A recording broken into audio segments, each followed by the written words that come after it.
Hidden in the quiet valleys of the United States are many horse breeding farms. These supply the growing demand for good horses. For today, there are over 10 million horses in the United States, twice as many as in 1920. It is morning at Hidden Valley Farm, and only Bonnie and her colt Toby are awake. Bonnie wants everyone to get up. She is the pride of the farm, as she is a grand champion and was imported from France. In Paris, she was judged one of the 10 best Percherons in the world. Bonnie is her pet name. Yes, Buttercup the calf is just waking up too. He is hungry and wants his mother, and he doesn't care who knows it. Bonnie and her stablemate Black Mammy are both eager for the day to start.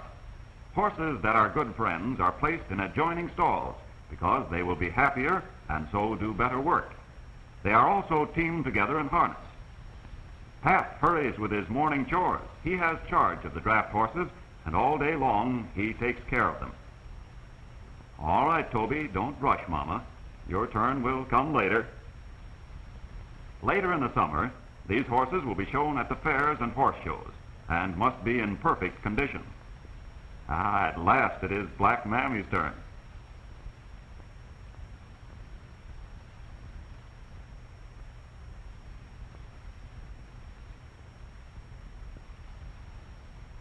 Bonnie watches all that goes on as the farm wakes up.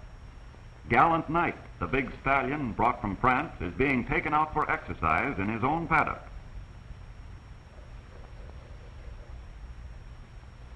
Bonnie, I think, would like to go along. Gallant Knight has a powerful neck, deep chest, and strong back. His colt should be fine, strong workhorses. Stallions like this raise the standard of horses on American farms. Well, Bonnie would like to go out to pasture with him, but her turn will come later. And there he goes.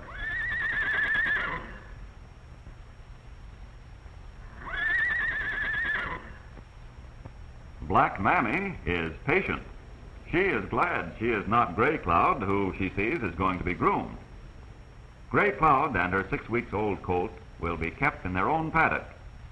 Gray Cloud has won many ribbons, and so her colt is very valuable. On a breeding farm, every horse has individual care. Proper feed keeps a horse strong. Then he can do more work. Oh, don't hide, youngster. Nobody's going to hurt you.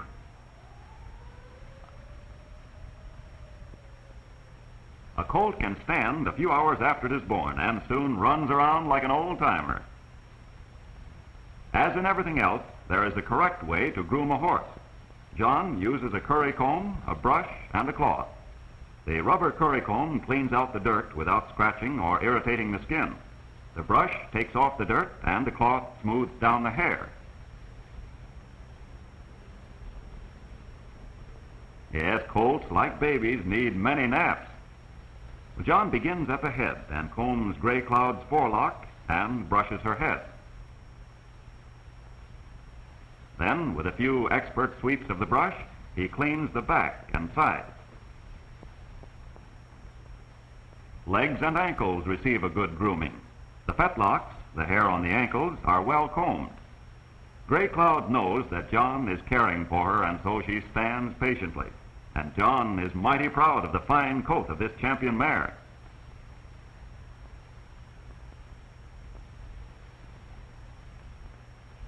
Large farms have their own blacksmith shops.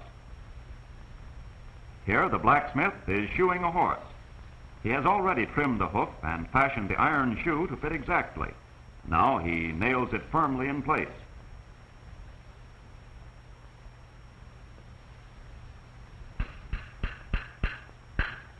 This does not hurt the hoof, which is a horny material like our fingernails.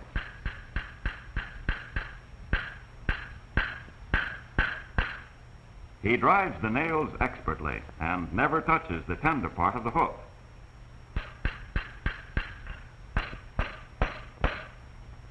With a quick twist of the wrist, he breaks off the nail and fastens it. Horseshoes should be replaced regularly, for without shoes, the hoof would split and wear down to the tender quick when working on hard roads. When turned to pasture, The shoes are removed to rest the feet, and also the horses are less likely to injure each other by kicking. Rough edges are smoothed with a file or rasp, and the job is finished.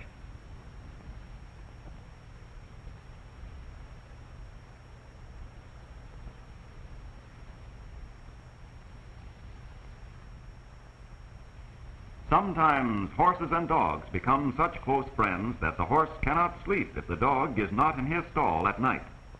When the horse is shipped by train to another place, the dog goes along so that the horse will be sure to sleep well. At last it is time for the men to take Bonnie and Black Mammy out to pasture. Bonnie is proud of her colt, and she likes the hours spent grazing. Grass is very good food for a horse. Horses on the range live on grass alone. It contains the vitamins and minerals necessary for a well-balanced diet. However, well-cared-for horses are given additional food to help them develop and to make them stronger.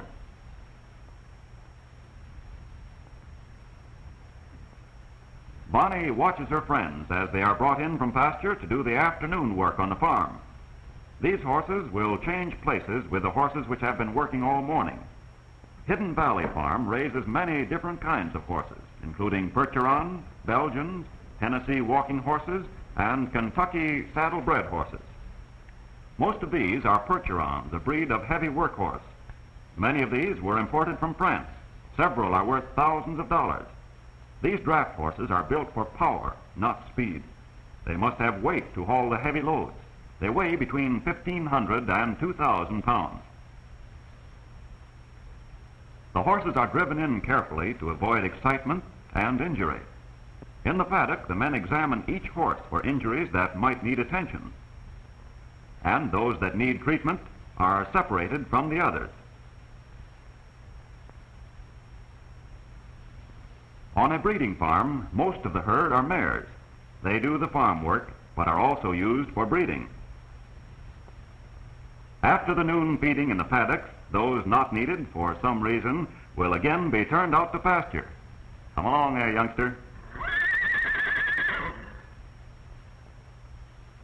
Bonnie is hungry and anxious for her noon dinner. Pat brings her a mixture of oats, barley, dried beet pulp, and molasses. She has the best of everything because he is getting her in top condition for the coming fair. Well, that does taste good, doesn't it, Toby?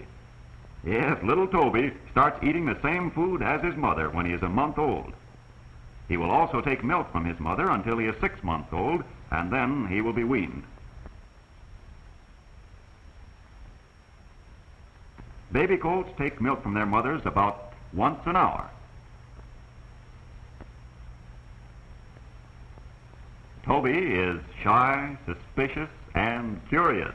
He wants to know about everything, and on the other side of the fence, the grass is always greener. The horses needed for the afternoon work are harnessed and hitched. Each horse has his own set of harness, which is made to fit him. Collars must be padded and fit comfortably. Rubbing or pinching will cause sores. A horse well-fed, well-shod, and properly harnessed will do better work. These horses do all the heavy work around the farm. This team hauls hay to the different paddocks and pastures. Some horses eat in pasture, some in paddocks, and some in their own stalls.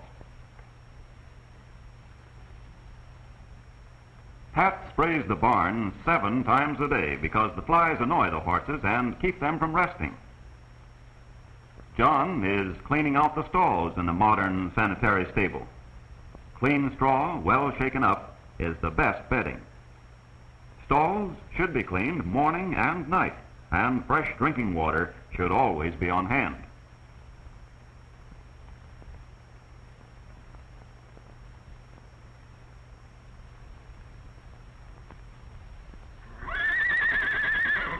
Now it is time to bring the horses in for the night.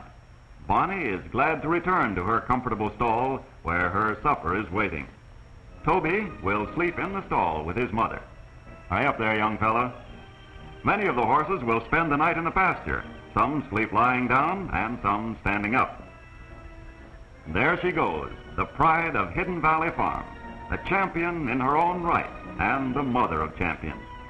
Thus we see how careful and scientific care have produced these gentle and intelligent friends and helpers of mankind.